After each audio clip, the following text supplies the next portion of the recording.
তো গাইস দাঁড়াও, তোমাদের একটা জিনিস দেখাচ্ছি। তোমরা যে সামনে দুজনকে দেখতে পাচ্ছ, এনাদের কাছে কিন্তু কোনো কিছু খাওয়ার টাকা ছিল না, আর ওনারা কিন্তু ঠিক করে কথা বলতে পারে না। তারপর আমি ওনাদের একটি করে ডোসা খেতে দিই। একটা মানুষের খিদে লাগলে যে কতটা কষ্ট হয় সেটা আমি ভালো করে জানি। তো বন্ধুরা, আমি এটাই মনে করি যে কোনো দরিদ্র মানুষের পেট ভরিয়ে দিলে অনেক পূর্ণতা পাওয়া যায়। বন্ধুরা, আমার এই কাজটা যদি তোমাদের ভালো লেগে থাকে তাহলে অবশ্যই কমেন্টে জানিয়ে দিও। এটাই বলার ছিল।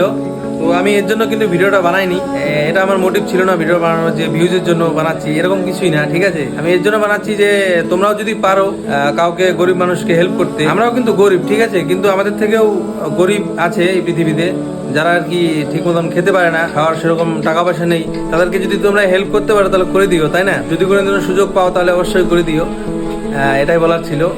তো আমার খুবই ভালো লেগেছে এনারা আমার দোকানে এসেছে আজ, আর ওর জন্য আর কি আমি অনেকটাই খুশি। একজন মানুষের খিদের কষ্টটা কতটা বড় হয় সেটা আমি বুঝতে পারি ভালো করেই, কেননা ওই দিনটা আমিও একদিন কাটিয়েছি। তো এটাই বলার ছিল। তো তোমরা সবাই ভালো থেকো, গুড নাইট।